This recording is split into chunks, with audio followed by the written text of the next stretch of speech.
All right. Hello, everybody. Welcome to another edition of Behind the Visual, where I interview all those people responsible for creating and putting together those videos and images you see out in your world every single day. I am, of course, your lifestyle and advertising photographer host. Yeah, that wasn't supposed to go that way, but we're going to go with it.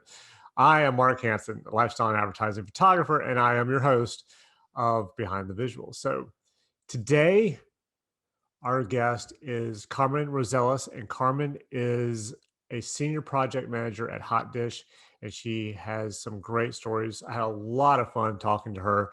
We talk about everything. We talk about her first fashion shoot that she did in Chicago, where a hairstylist and an assistant stylist got completely trashed, evidently, the night before or the night after their first day of shooting, and were totally hungover on day two. So that didn't really go well. And they smoked in their hotel rooms when they were not supposed to, which cost everybody a little $600 a piece extra, I think is what that was. Talk about a model who missed her flight for a shoot where they were bringing her in the day before the shoot, and she did not let them know until the day of the shoot that morning that she had missed her flight and wasn't going to be there. So listen for that story and how that turned out. And also we talk about how she started off as a elementary education major in college, but decided that probably wasn't going to work because parents are not easy to deal with.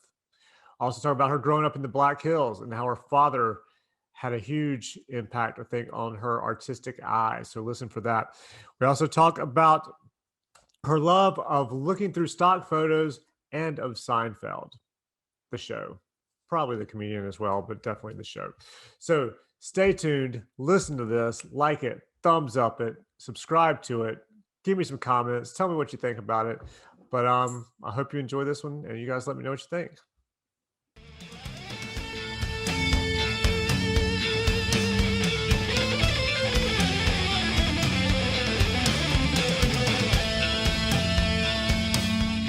Okay, well, first of all, I want to know is where you grew up. Oh, okay. Well, I grew up in the Black Hills, South Dakota. I've never been there, but I want to go there. It's amazing. It was an amazing place to grow up. I grew up in a small town called Hill City, which is about 10, 15 miles from Mount Rushmore. So it's Wow. it was actually called the heart of the hills because it was like kind of in the middle of everywhere, like Mount Rushmore, Crazy Horse, Rapid City, Keystone. So it was just kind of this centrally located thing. And when I was growing up, it was like that typical small town though, where it's like, as a tourist, if I saw this town at night, especially, it was just like, I don't know, there was nobody really on the street, and it was just like these lights, and it was just like this road. And I don't know. I think I would have turned around and been like, I don't think so. I'm a little worried about this. And then it just sprawled and like turned into this amazing, now it's just a tourist trap completely. Really? It's a beautiful, yeah. And it's really clean. I mean, they have a little 1880 train, it's called, that leaves from there. And but like I said, it's really close to everything. So all right. It was a great place to grow up. Sturgis, go over, down, up. Oh yes, everyone that lives out there has to experience Sturgis. What's that like? Okay, I have one friend who went, but for some reason we've never actually talked about it really, other than just a couple of little chats about it quickly. But it looks. Do you have any great stories? Freak show. No, he didn't tell me anything. It's like we went there, we hung out a little bit, we rode up to Mount Rushmore, and then that was all I heard. I don't know that it's as crazy as it used to be, but it's a lot of fun, but there's a lot of, there's people from everywhere. So it's like get shot. I don't know about shot, but definitely stabbed. Oh, cool. And there's actually a lot of drug arrests and drunk driving, as you can imagine, on their motorcycles. Yeah. And none of them want to wear a helmet. So it's like, I would always be terrified that I would like hit one of them or, like driving, because they take over when they show up. It's like, I think on one of their anniversaries, they had like 500,000 people or something, not maybe all at the same time, but that's how many like came. Yeah. And I think it was the 50th anniversary, and it was just, they were everywhere. And so of course I always worked at like a local resort or restaurant, whatever. And the regular tourists would be like, what is going on? because they have no idea about the rally, and then they just show up and everyone would get nervous. And it's like, those people are some of the nicest people I've ever met that, go to the rally, and they go there every year and they love it. And I don't know, they were just always really fun to be around, I guess. And then when you go to Sturgis, of course, there's like, it's a small town. I can't even remember what the population is, but all you see is motorcycles on both sides of the street, as far as you can see, just parked. And then people are everywhere. And so they, obviously they have their like tricked out Harleys and whatever. So they all do this little parade through town, and it's really fun. I mean, they do races, and I think they even have like a burnout contest. Yeah, that sounds about right. Yeah, I think most of those gatherings have something like that. Yeah, and there's a lot of nudity. Just gonna throw that out there. That just is a thing there, and everybody just kind of knows that. And it's honestly, I would never go there at night, just because I wouldn't go there at night. But it's a lot of fun, and it's a great way for them to all to get together. That people that have something in common. Yeah. From all over, and it's just kind of cool. I'd like to check it out some year. But you should. I mean, everyone I think should experience Sturgis, honestly. I think I would pick Sturgis over Mardi Gras. Yeah, I have a friend who went to Mardi Gras and said it was like, if you dropped something on the ground, you just left it there. You did not pick it up. He said because there was so much get trampled and nastiness on the ground. He said you did not want to touch it if it hit the ground. Oh, okay. Yeah, I've been curious about it, but never enough to actually want to go. Yeah. It seems a little off the rails to me, but who knows compared to Sturgis. I was just down there a week. Well, not just down there, but years ago I was down there, and I was down there a week before the Mardi Gras. I went down into, that place. I'm totally blank. Why do I blank on New Orleans? Yeah, I was in New Orleans, but French Quarter. So French Quarter having dinner. I was there on a shoot, and I was walking back to my hotel, and there was literally me and maybe 6 other people on the street. 4 of them were girls. Some dudes 2 guys are hanging off the balcony, and I saw beads get thrown down, and I saw the girl put her shirt down. Well, the other girl didn't have any boobs, so she just turned around and lifted her skirt as high as she could, and she didn't have on any underwear. That dude he threw her some beads too. So I was like, this is the week before, and there's nobody on the street. I can't even imagine what it's like. It's a good party, though, I'm sure. People that go, I'm sure love it. Like people that go to Sturgis every year love it. Yeah. Well, I said maybe Sturgis. Maybe I'll go to it at some point. If I can tell my friend Jason into going back out there, I'll have to ask him what it was like, and then maybe I'll go with him. Like I said, especially, doing what you do, it'd be super interesting, I'm sure, to just like talk to people and, Oh yeah. They're really interesting, and like a lot of their stories are just like, what? That happened to you? And yeah, I think it'd be cool to talk to them, and then it'd be very cool to shoot. So I think what's hilarious is some of them are like lawyers and doctor, whatever, and they just grow out their facial hair in their hair for a couple months and then show up, and you would never know. I mean, yeah, my friend's in finance. He travels around the region of the country just investing corporations and counties and cities' monies for them, and that's what what I mean. Everyone has a stereotype of like, it's just a bunch of like bikers and blah blah, and it is, some of it is, and who cares? Blue collar jobs are great for people too, but it's just interesting that you hear that some of these people are like, oh, you're a lawyer, and he's like, yeah, I don't normally look like this. I don't know you anyway, so I would know the difference. So how did you go they're really good people. How'd you go from Black Hills to doing what you do, being a project manager, producer? I mean, were you artistic as a kid growing up? No, my dad was an artist. My dad was an artist by heart all his life. I mean, there's drawings that we found of his from high school, and they were just like amazing. But his parents never really got behind him on it. They weren't like trying to be like, hey, be an artist. They were like, no, you need to, have a good job. And then, to be honest, my parents, got married at 18, had my brother when they were 21. So that kind of like, so they got married because they wanted to, not because, oops. Yeah, no, for sure. But I mean, it was just kind of funny that my mom was just like, well, now that we're married, don't we have kids? Like, that's what we do, right? And it's like, so anyway, yes. that was how that all happened. But I didn't want to go to college in a South Dakota school for college. I just wanted to get out of that state. I love it, but I just needed to grow. So I went to Marshall, Minnesota, actually. I don't know if you know where that is, but it's a small town about 3.5 hours southwest of the cities. And it was a super fun school. I mean, it was like super nice and like, I don't know, small enough, or it wasn't overly crazy, and more, small townish people like me, but I didn't know a soul. I didn't know anybody. Wow. So I'm like 10 hours away from home, and I'm like, okay, I think this is okay. But I mean, I met a ton of people right away that I just clicked with. And I mean, honestly, my first couple of years of college, I never had so much fun, because it is so different. The kind of people that come together at a, college are way different than the people I grew up with in my small town. It was like hearing their stories and how they grew up. And, it was just really interesting to me. And it was a good school, but went to school for elementary education. Really? And yeah, I know, right?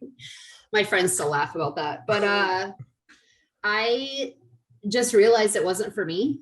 I started student teaching, and I mean, it was just, you're more battling with the parents than just being able to teach, Yeah. It's like conferences would come up and you'd be like, yeah, well, why are his grades so low? And it's like, well, this. And they're like, that doesn't sound like him. That's not him. That's your fault.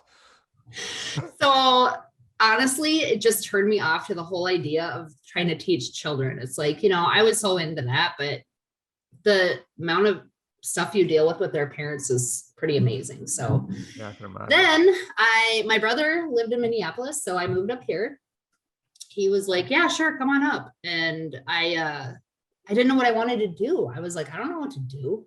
So I worked at some temp agencies, just like I could type super fast and schedule meetings. And so I was kind of an admin person.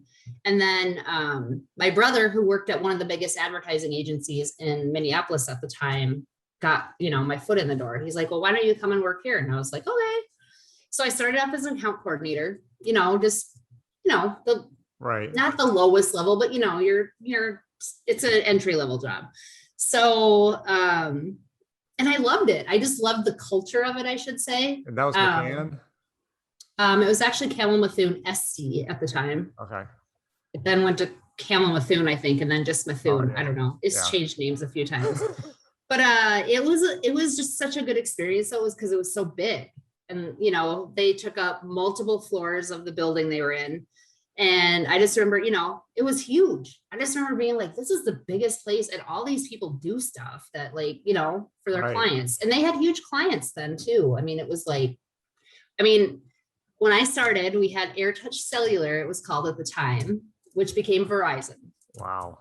So that's how I'm dating myself now. But anyway, it was a big deal. It was one of the largest, clients that they had. And I learned, like I said, I just learned so much, but I'd have to go up to the creative floor, sometimes. And just the level of excitement and like action and like interactions and just the concepting that was happening. People were like drawing stuff. And I just was like, I want to be up here. I want to do this. But I didn't have a background in advertising. So I was a coordinator. So I stuck it out for a while, did that. And then went to another smaller agency. It doesn't exist anymore, but got my foot in the door there too, and was just kind of the account coordinator, same thing, where I was learning a bunch of stuff. And they ended up shutting their doors. And then, I just kind of didn't know what I wanted to do again. I was kind of like in that spot where I'm like, I have all these weird, experience, all this kind of weird experience. What am I going to do? I've worked at an advertising agency now. I've worked at a little design shop. I've, been an admin assistant. So anyway, then my brother, again, happened to know somebody at Periscope because he used to be a photo rep. And he was like, well, hey, they have an entry-level position here for a creative coordinator. You should just apply. And I was like, okay. So I applied, and I was like, this is where I want to be. I totally want to be in. So I got the job. And like I said, I started off as a creative coordinator. So I was in charge of like entering stuff in award shows and like helping with new business and making sure like, creative was pulled for different, projects or presentations or things like that. And again, it was such a great experience for me because this was before digital, before you got to just upload your stuff to, award shows. You had to literally put it, paste it up, like, present it, do all that stuff. So the way we worked is, everyone got in the creative department got to kind of decide, like, I want this piece of mine that I worked on. I want this piece. And then, so I'd have to mock them all up, put them in piles. And then the creative directors would come by and go, boom, boom. And literally they would throw them on the floor. Just no, we're not doing this. No. And I was just like, oh my God. All right. Were the creative directors drinking at lunch? No. They were the most. So many stories about creative directors who would go to lunch and get plastered and then come back and just raise hell on everybody. Well, not these guys, because they were just so down to earth, and they may have gotten to have lunch beers, but they were so amazing as mentors. As a creative coordinator, I had to work with all of them.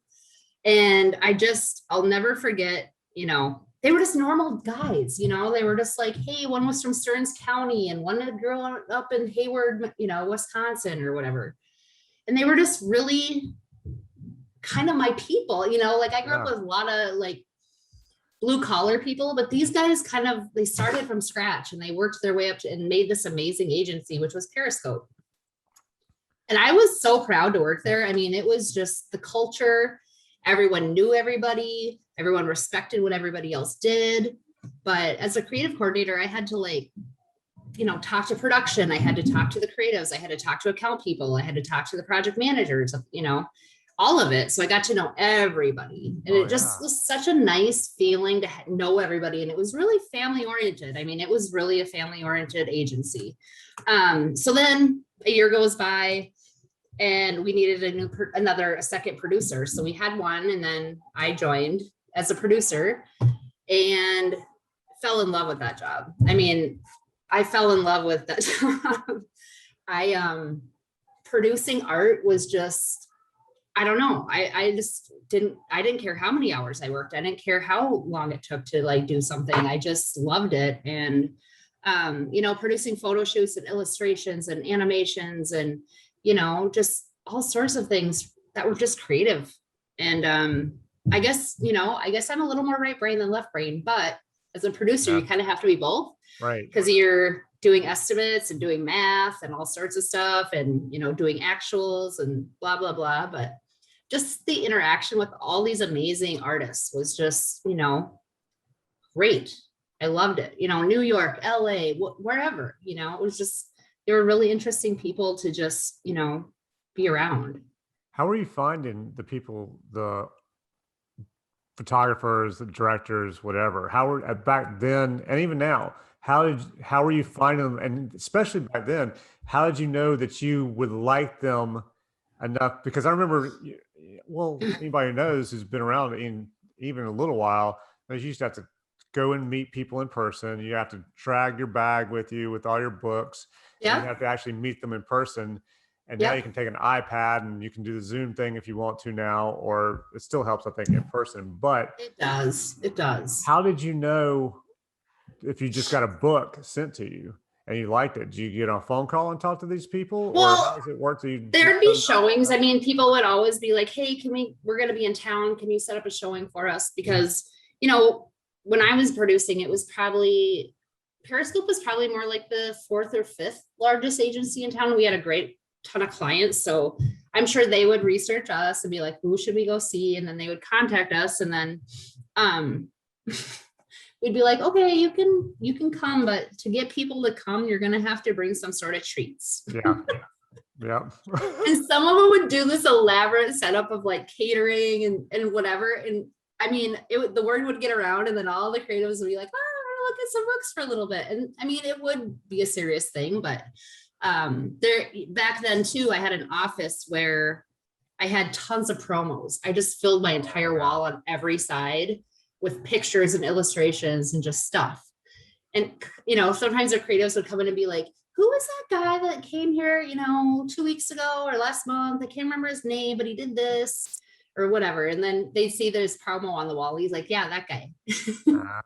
And Yeah. they literally come in sometimes and just stare at my wall to just be like, oh, okay, do you have anything that I'm looking for? And it was kind of fun to do it That's that way. It was cool. like, I miss that. And I miss talking to people in person. I mean, Yeah. people would come with their books and you'd be able to ask questions and they tell you a million stories about how they shot that and where this was and how they, sometimes composited stuff together. So yeah, it was just, seeing the different approaches that photographers had and just the different personalities.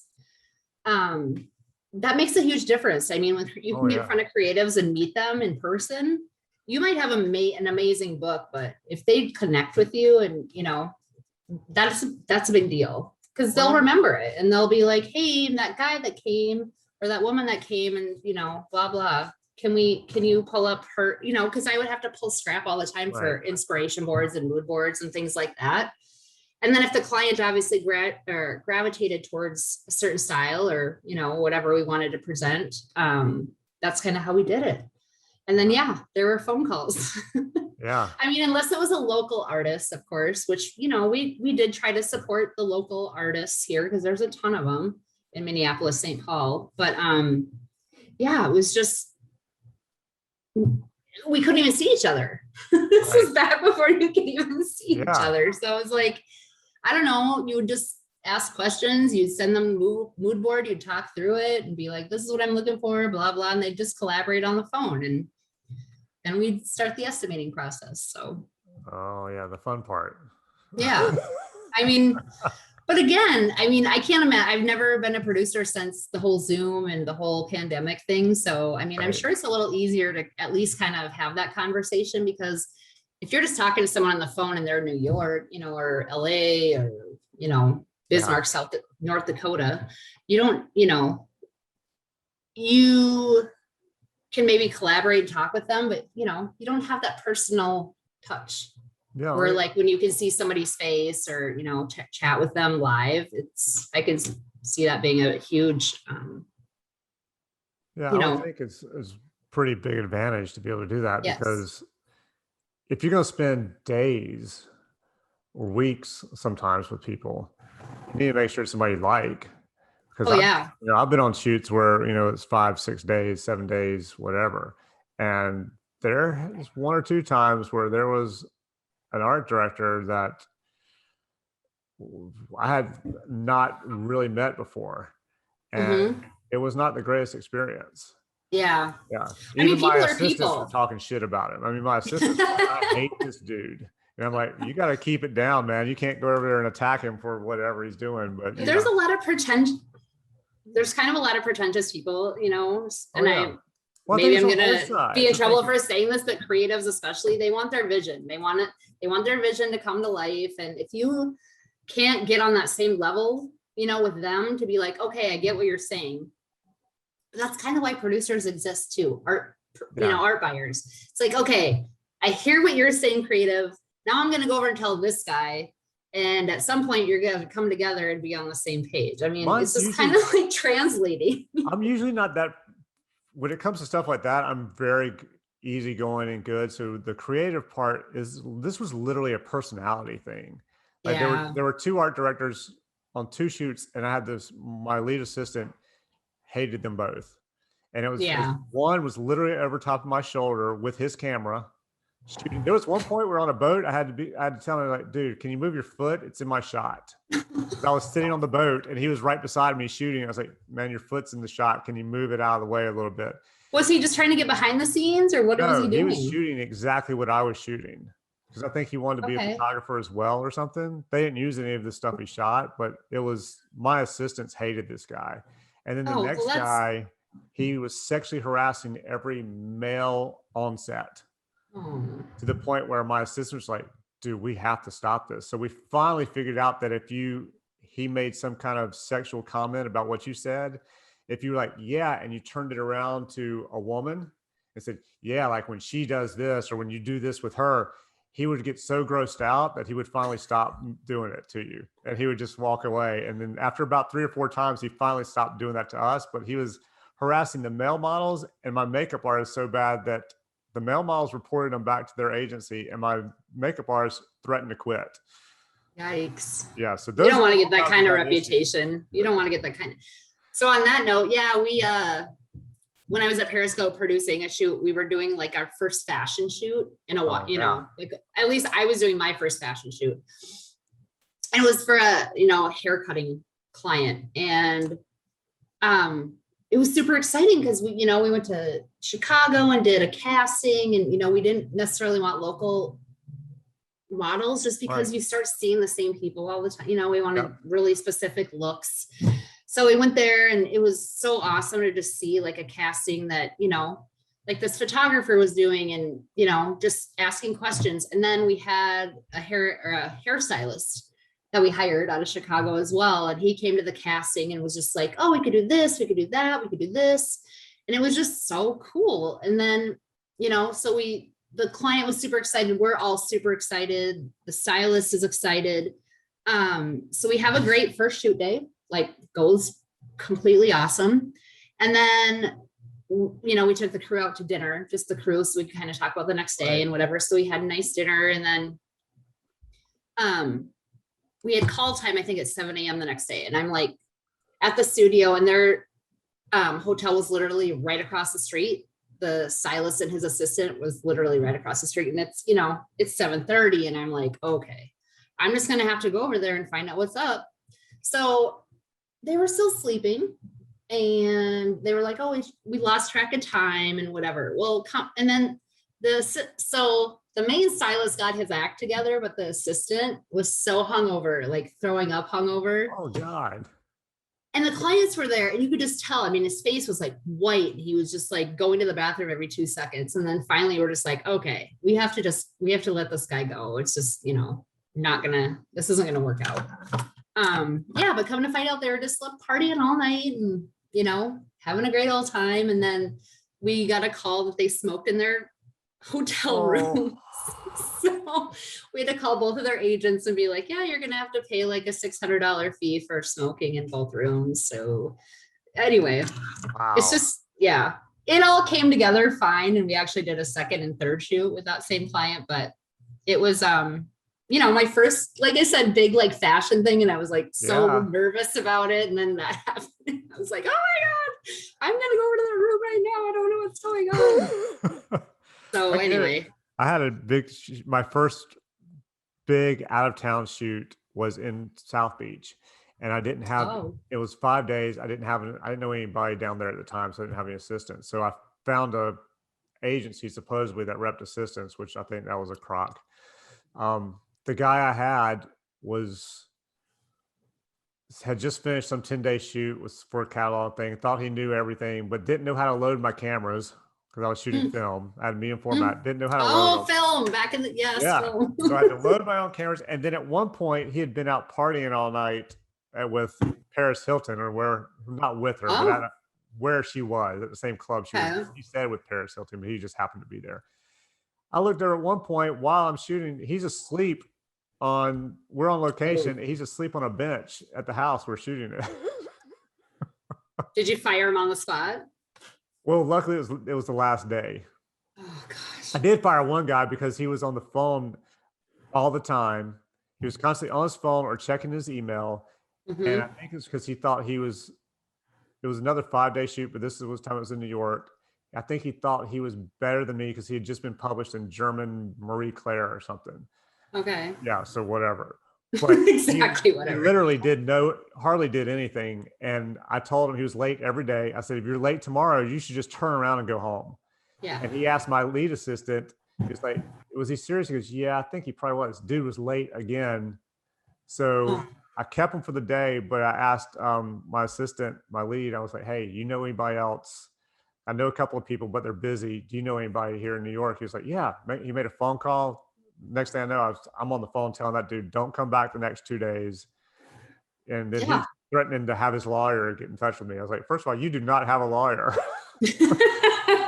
And if you do, why? Yeah, if you have one, how are you affording him? Because I know what I'm more like, why do you need one? Yeah. Yeah, that's a better question. Why would you need a lawyer? So, I mean, I don't have a lawyer on retainer. I don't know. I don't either. So was that your first like big shoot? Yeah, I mean, there was probably one other. So at Periscope, I was the agency producer for all of our internal photo shoots. Right. We had an internal photo studio with like 2 staff photographers, a staff producer. So of course we do like product shot. We do all sorts of shoots with them. They were great. I mean, but they were always really busy too.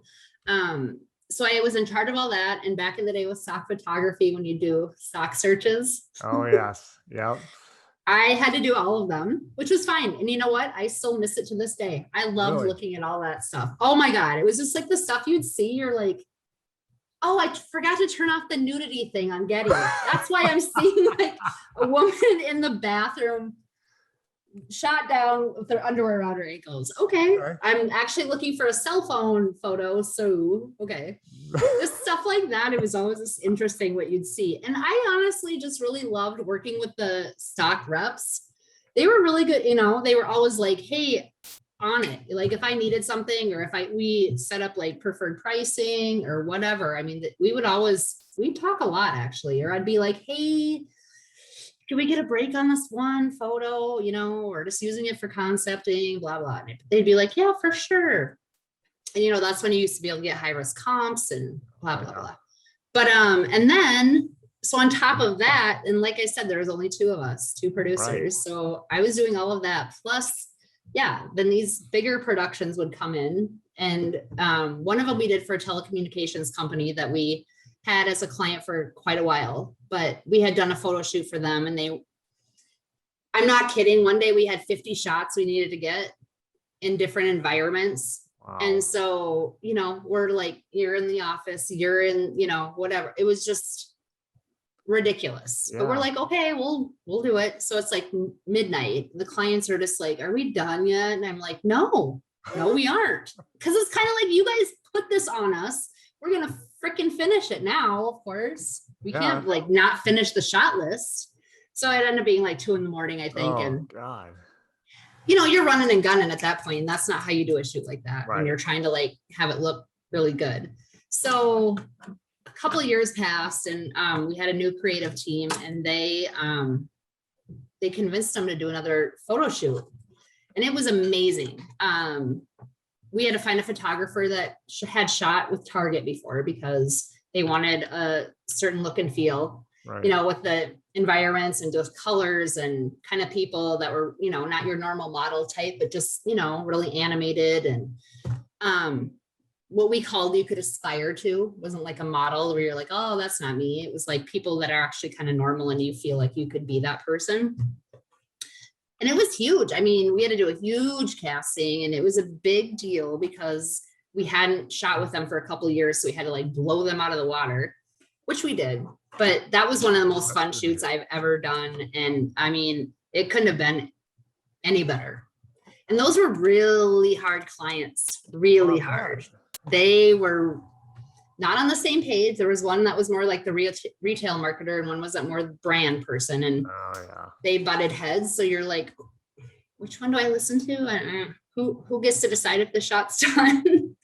So it was really that case, because I just had a shoot where I literally had an art director on set with me, but on Zoom there were like 2 or 3 others. So we kept getting, you know, comments from everybody as we're shooting. So I'm like, well, yeah, just like typing in, being like, I want this move, I want that move, like, but they weren't all on the same page. Yeah. So it's like the art director on set, I think he knew a little more about what he really wanted and what it should be. But we had these other ones from wherever, back in the corporate or LA or wherever the hell they were, giving other opinions. And there were some points I just turned my live feed off, because I'm testing, and like, that looks too dark, that looks too bright. I'm like, so I told my video tech, like, turn it off. When we're ready to shoot, we'll turn it back on. Yep. So who do you? I don't know how many times I've, you know, at the beginning of a production, when we'd have one, I would just be like, hey, here's how this works. I mean, I just kind of run through like, hey, you know, the photographer and the stylist and the assistant are really going to get the set up and, you know, light it and whatever. And we'd always try to have a separate place for the clients to work and like be online and do their own thing. But we'd kind of just have to say, and when we're ready, the art director will come over and kind of show you where we're at, and if you like it, blah, blah. Inevitably, you're going to have someone that's right there doing the same thing you're talking about. Like, why does it look like that? And you're like, remember when we talked about this earlier.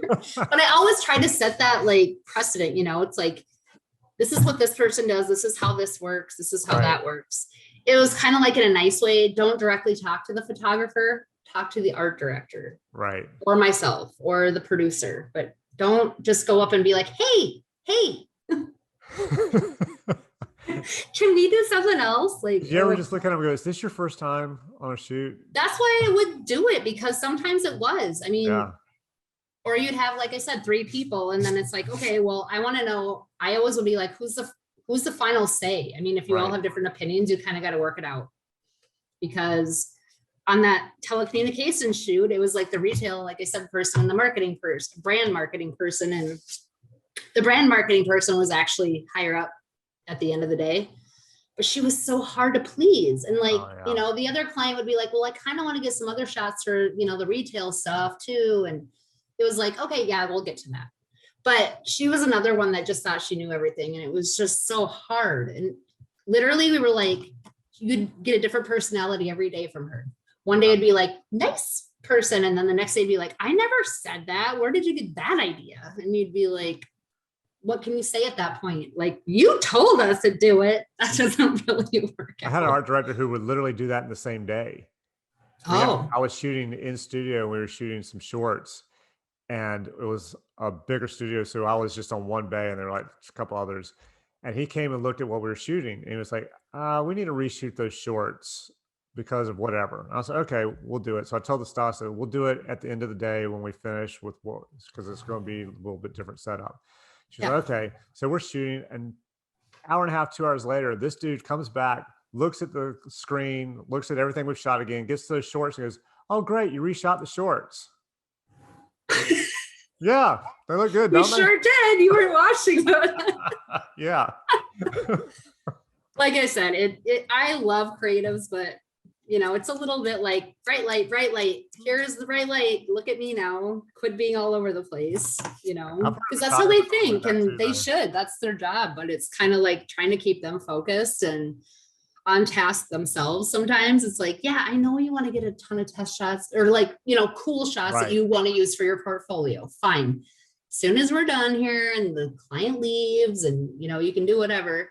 That was always a big deal though. And I totally get it. I mean, yes, the clients have so much input that sometimes the creative's just like, hey, and the photographer too, because they want to be able to use that for their portfolio. So they're like, hey, let's shoot these other shots. And they're never going to, be out in the world, but they'll be on their websites and in their portfolios.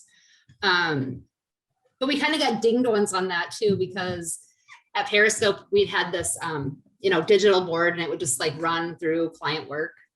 And one of the clients came in and they saw one of their ads, and they're like, that's not the ad that we did. And it was like, no, that's the agency version. And they're like, what's an agency version? And we're like, the better version. How do you explain to a client? It's actually the shot we wanted to get without your input. Yeah. What's the agency version? It looks way better than the one you used.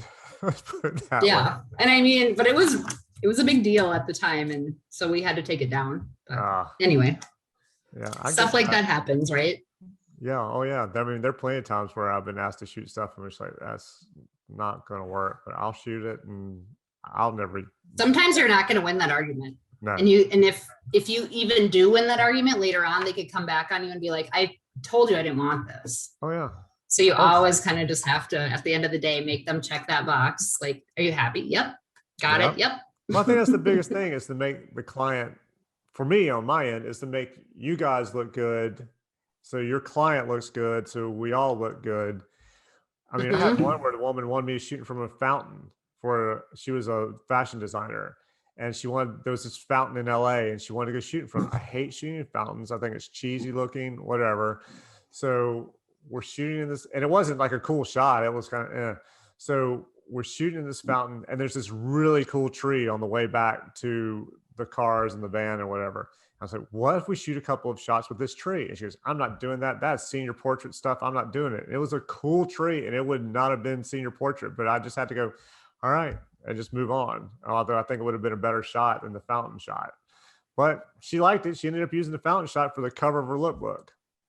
So And sometimes I just wish, I get clients have a certain thing in their brain, whatever, but you kind of got to let the people that do this for a living, listen to them too. Like, hey, and since I started working at this new agency, our clients are so amazing like that.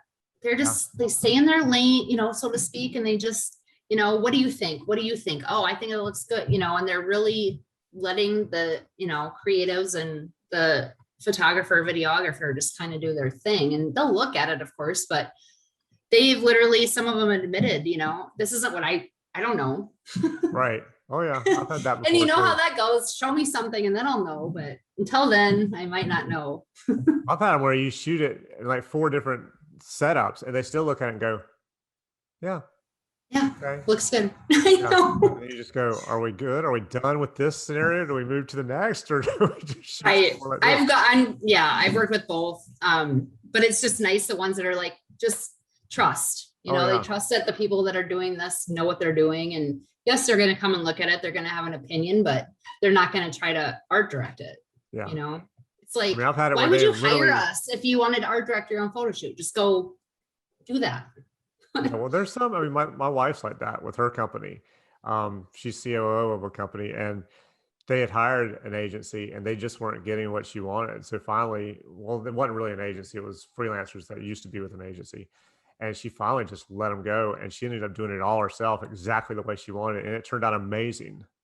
Yeah. So it can happen. But it's rare. That does not happen very often. And I think part of it. But do you think that had anything to do with her being like, oh yeah, having a husband?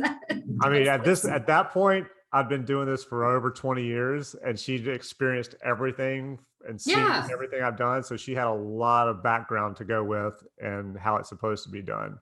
Well, that's like with my dad being an artist. Growing up in the Black Hills, he'd always take us for these drives, or we'd be like, let's go for a ride today. And we'd be like, but then once we got out there, it was always like, he would always just point stuff out, like, see how the light's hitting that mountain right there? See how that, that color is like purple, actually, it's not really green, black, whatever.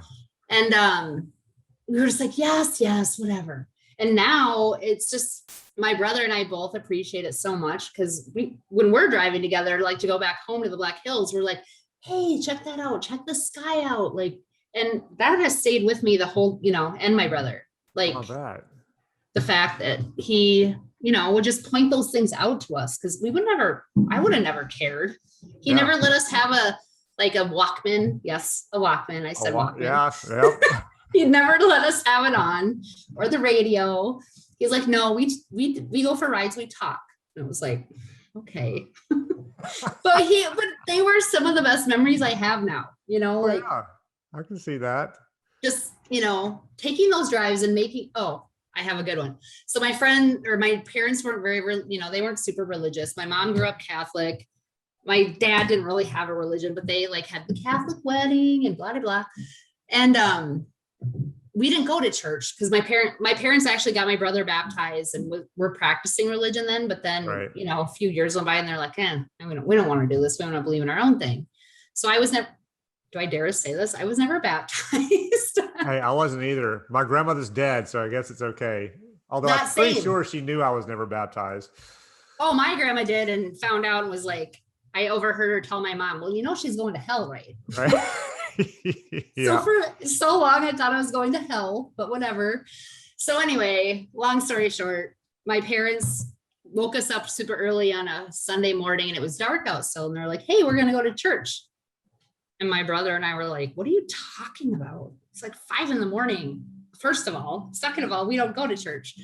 So they took us up to this super awesome place in the Black Hills that we always would go to, and we watched a sunrise. And it was like, I'll never forget it, because we were complaining the whole way. And then when we got there, it was like, this is awesome. And it was just one of those moments, where you get it finally. It's like, okay, I get why, my dad loved living there, being an artist. So there was always things to paint, and he'd usually paint on site, a la prima, where he'd finish the painting and whatever. And anyway, he was amazing, and he just taught us so much. That's very And that's how I think I kind of have an eye for art because of right. him. And I really love that and appreciate that. Yeah, I can definitely see that because otherwise, like you said, you wouldn't have noticed any of it. No, but like then composition of a photo or composition of, something, you get it after a while. You're like, oh, okay, totally.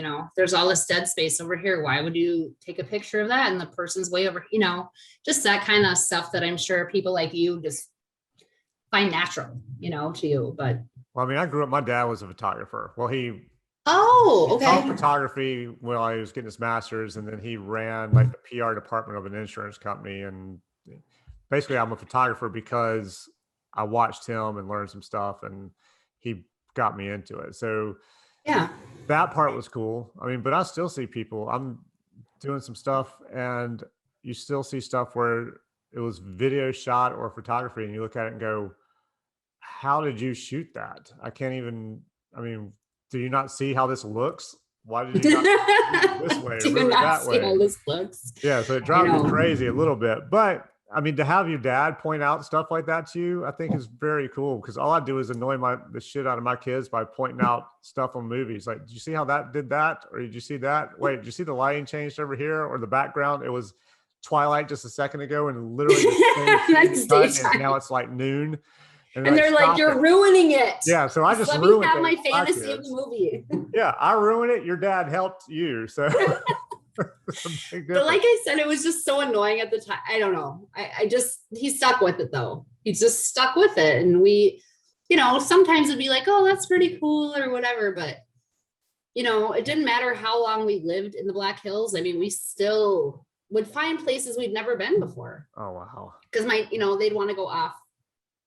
Yeah. What is it? Off track, whatever, not see the normal things. Right. There's trails everywhere there. And there's just so much to see that people don't have any idea about because they're not the tourist things, Right. but they were just, there was just amazing stuff like that. And again, now that my dad's gone, it's like just the stuff that's still with me that he taught us, and my brother says the same thing too. It was just really special. Yeah. So do you think, well, obviously that helped. So what about when you do portfolio reviews? How does that work for you as far as the photographers go of pointing out things to them? Do you do that? I mean, if it's a bad book, do you say, hey, and the reason I ask is I've done it. Yes. And one time they're like, you're a good photographer, but you need better subjects. You need better hair and makeup, whatever it was. And then one time, I've told this story 15 times, it was for a rep, and he just looked and was like, why the fuck is this in your book? Oh, just told it to you straight. Oh, yeah. And we are still friends to this day. And that was 22 years ago. I mean, I'm sure at the time it was like, oh, that's, it hurt a little. Like, what? And he was like, yeah. And here's why. But it's just like being a really hard boss. Any boss has been just hard assed me. Yeah. I've been so pissed off at so many times. And then it's like, oh, they just made me better. Yeah, exactly. But it's kind of like, the teachers in school, they were like, oh, God, this teacher's so hard. But there's some of the ones I remember now and I appreciate. So but it's hard. It's hard to be that person that, especially with, like local artists that you've shot with, and they want your opinion and you're like, and I would be blatantly honest, and it just was hard though. It's kind of like breaking up with somebody. It's just like, I'm sorry, this isn't working. But I would rather have you say to me, if I sent you some stuff, said, what do you think about this? To have you go, no, I don't like it. And here's why I don't like it. Yeah. Or whatever. As long as you have a reason. Yeah. As opposed to going, even if I came in just for a portfolio review with you, I'd rather hear, thank you. I don't know that your work is going to work for us, or that you're right for this, or you're not at the level we need just yet. I'd rather hear that than, thank you. Nice stuff. We'll keep you in mind. Because I know what that means. Well, it's like we had a bunch of, fashion photographers that would want to come and meet with us. And it's like, have you looked at our client roster? Right. I mean, this was well before we did fashion and stuff, but it's like, we don't even have any fashion accounts. Yeah. No, we just literally kind of be like, I don't think it's good use of your time or ours to look at your portfolio, because we just, better. you know, but at the same time, it's nice because you never know when you're going to have that. Maybe you're all, like I said, at Periscope, all of a sudden, then we had a fashion client. It was like, oh, okay. And it's just in your brain as an art producer, you know, you just remember those people. You make note. I mean, I would make note of them all the time. I'd like keep their promos. I'd put them in a little book and like, you know, stuff like that. Cause you don't ever know when something's going to change. Yeah. And you want to still know who those people are. Yeah, I agree. But yeah, I mean, most photographers or their rep would get in touch with us and just be like, hey, we'd like to come in for a portfolio show. And like I said, we'd be like, okay, that's totally cool. I don't know how many creatives are going to come, but we'd invite them all. Creative directors, art director, designers, whoever. Right. And whoever showed up, showed up.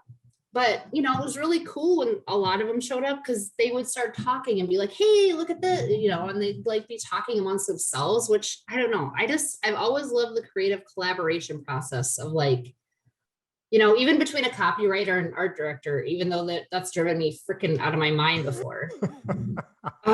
There were two that, I mean, were just on the opposite page, but they worked together on everything. But it was more like they just pushed each other all the time. Like, why don't you do this? And they're like, well, because this. And then the other one would be like, why don't you do this? And because that sounds dumb. So, you know, but at the end of the day, I mean, I just knew how to deal with their personalities. Like, he's going to be like this and he's going to be like this. And so I'd bring him into my office at the same time and be like almost an intervention where it's like, okay, well, heard this from you and I heard this from you and we need to get back to the artist and we're not on the same page. And they'd literally be like, like to each other. It was almost like siblings, you know, it was just like, fine, I'll like, that's fine. I guess we can do that or, you know, whatever. But at the same time, it's almost like having your own siblings, you know, it's like, okay, cut it out, you know, shut up. This is, you know, you have to kind of be the parent all of a sudden. And, well, that's good they have you. Well, I mean, that's what an art producer's job is, you know, at the end of the day, especially an agency art producer, it's like, that's your job is, you know, and creatives are, you know, they're kind of all over the place because they're working on multiple projects. And I always kind of like just keeping them streamlined, being like, hey, don't forget, we have to get feedback to this client today and blah, blah, blah. And now as a project manager, I'm doing that, but on a way bigger scale. Because of course, what's the biggest difference between the producer and the project manager? Well, the project manager is in charge of everything. So it's not just the photo shoot. It's not just, you know, this part of it. It's the entire scope of the project. So you have to look at what was sold and then decide, you know, how is this all going to come together timing wise with resources, with, you know, everything. And I mean, you just have to think so far ahead and get ahead of everything. Like, oh, well, this will happen and then this will happen. Can we do the naming before the branding? No. Can we do, you know, can we do the website before the naming gets, no, you know, so there's just different things like that where you kind of have to explain that to clients too, where it's like, well, don't you understand we can't do a website until we have your name and logo figured out? I mean, it's just, you know, we have to do that to kind of know like the color scheme we're going to use on the website and just a lot of things. So, I mean, we have great clients. I mean, like I said, I cannot even speak highly enough of the clients we have now. They're just so smart and so trust what we're doing and appreciate what we do. And it's just really refreshing. And how long has Hot Dish been around? Ooh, since 1999. Wow, that's good. So it's not forever, but that's another thing I really love about though, is it's privately owned, like Periscope was. Yes. So from Periscope, I jumped to an agency. It was more business to business, and the corporate office was in Washington, D.C., and they had no idea what we did. We were like their marketing agency, you know, so there was this company and we were their marketing agency.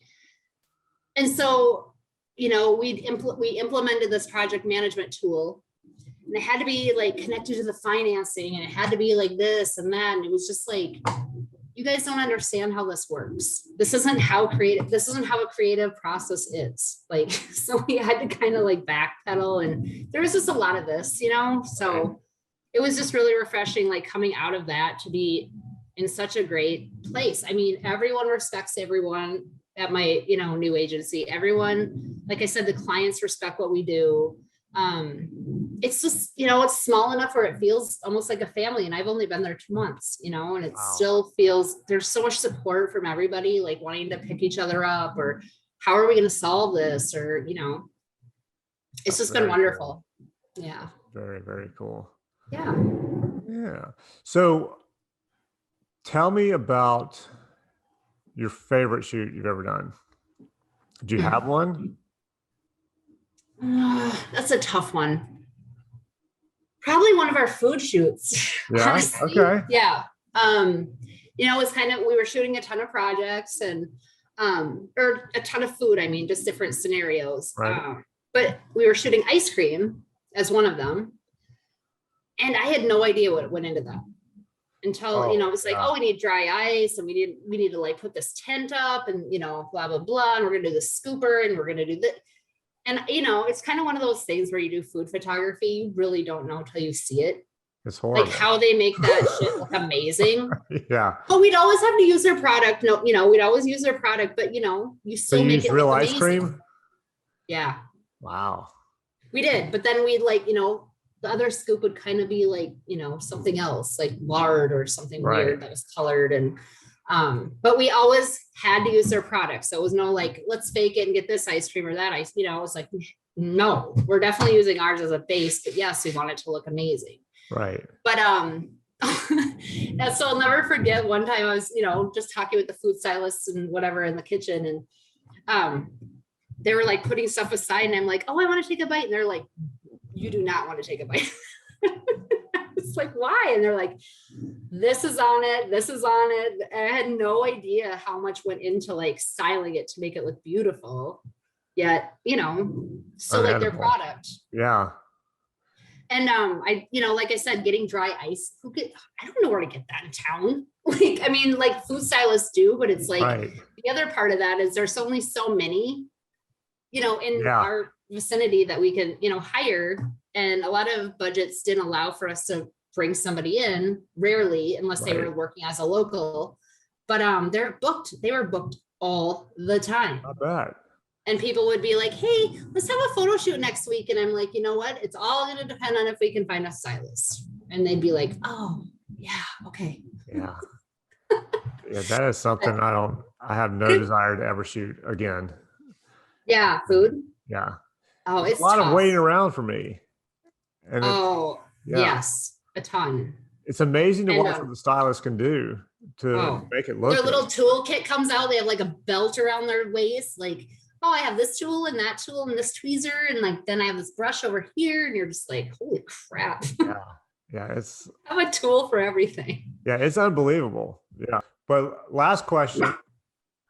What is the strangest or coolest thing that's ever happened to you since you've been doing this whole deal? Strangest. Gosh, that's always a hard question because there's so many. But I guess one instance was, I mean, it's not even crazy. It's just, it happens. We had 2 models coming in for a photo shoot, and you always try to get them in before the night before, because you never know delays and blah, blah. One of them missed their flight, and it was like going to be a layout, she was like, I can't get there in time for the photo shoot. And we were just like, what are you talking about? And she couldn't get in. Did she have a reason for missing her flight? Not a good one. Okay. Not a good one. Traffic. It was super trafficy. I didn't expect it to be this trafficy. Well, she was our main model. Oh, wow. So we were like, what the fuck are we going to do now? And we were just scrambling, and we just ended up making a ton of phone calls and had a super fast casting in an hour. We're can we do, whoever could come, we just started seeing them all. It was they would just come in. We're we're open. We have an open casting now for an hour between this time and this time. Can you come? And was this the day of the shoot or the night before? Yeah. No, it's the day of. Wow. So that's another thing is she never told us she missed her flight until the next morning. And then we're like, well, that really does no good for us now because you're the main star and now you're not going to be here. So it was just really disappointing. And we Yeah. got someone that was actually really good, but it was just like your heart just sinks and your stomach just hurts after that. Oh You're just kind yeah. of like, what are you gonna do? They That's a don't, lot of extra stress on people that they don't need. they don't. And then you're trying to solve the problem while the shoot's supposed to be starting, and Yeah. you're, time's going by, and the What did she? clients are like, I'm what trying the to figure out what did the model think by not telling you till the day of? Was it I just just? don't think she cared that much.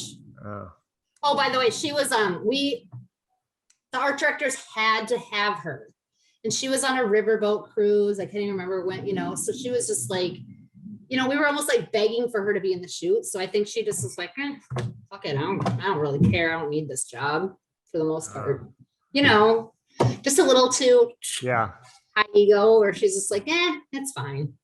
Well, I'm sure something will So bring her down at some. I had one like that, and it was a test shoot just for me in Miami when I was first starting out. I went down to South Beach for about 3 months to shoot for my book, and I had a model came in and found out I was from North Carolina, and she goes, "Oh, well, I hope." And I had a makeup artist with me. She goes, "I hope you guys get some good stuff for your books out of this." I'm like, "Okay." So we shot her. Agency loved it. Saw her walking down the street 2 weeks later, and she's like, "Oh my God, I loved all those pictures. They were so amazing. You did such a great job." I was like, "You're welcome," and just kept on going. Yeah, because she just thought that she was so great that she wasn't. We were just, rednecks from North Carolina, and we're gonna be able to do anything for her. yeah, I mean, we've dealt with models like, that was the one worst instance, but we've just had a few that are like, well, I need this on set and I need that on set if we're gonna shoot me. And it's like, you're not that famous, but just to make you comfortable, okay, I guess we'll do that. I have heard hand models are divas. Until they get a bird on their hand. Yeah, yeah, exactly. Their whole career's over. It's done. Did you ever watch Seinfeld? Yes. George with the oven mitts. George had, yep. And then I can't even remember what happens. He burns him on an iron. I can't remember what happens. But well, that Zoolander. show I can literally just repeat. Like that happened on Seinfeld. That happened on Seinfeld. It was it's great. I always it was a great show. I guess it was Seinfeld, and definitely Seinfeld, maybe Friends as well, but Seinfeld, they were always breaking up with people for the dumbest reasons. Yeah. Did you ever watch the finale? Yes, that was a little disappointing. I loved it. Did you? I thought it was perfect. I thought they had to get up and talk about all these awful things that no one really thought were that terrible at the time, but then they had to like admit it to themselves. Like, yeah, I said that. Yep, did that too. Yep. Mm-hmm. We made fun of a fat person. Yep. Yeah. It was like they had to confess. It was like confession. Like all these, people are getting up there being like, Babu Bot that was like, Jerry, it's ruined my, restaurant, and Poppy that peed on the couch. And it goes on and on and on. And they like had to admit everything they did that was the shittiest thing that they, I think I liked it, except I loved all that. I loved seeing all that and the way they did it. To me, I think I wish they'd gotten out of jail and something had happened right after that. And then and some weird thing had happened, and then it ended on that. I think it was the only thing I was perfect. They didn't even care they were in jail. They just kept going on how they normally were. Like, oh, we're in jail now. I'm just gonna bitch at you all the time anyway. It's fine. Yeah. Okay. Well, and George was definitely my favorite. Oh God. Oh yeah. I love Kramer. Oh yeah. Yeah. I do too. But George was so neurotic, and the things he would do, it was just painful to almost watch. You're like, oh my God, I can't even watch you do this. My favorite thing from George is when he went swimming and he was in the shower and the girl busted in on him in the shower and he's like, "It was cold." It was shrinkage. Yeah. Don't you know about shrinkage? Yeah. There's so many. And I liked when Kramer saw the baby. Did you remember that one? This couple had the ugly baby, and Kramer's like, "Oh my God." And then no one else wanted to look at the baby, and it was just like they all had the same reaction, like, "Oh God." It was just like, no baby could be that ugly. No, I agree. But God, Carmen, thank you so much. This was great. I loved it. This was so fun. Thank you. Yeah, it was I really enjoyed it, and I don't know. Thank you for having me. I just feel really special about being on here.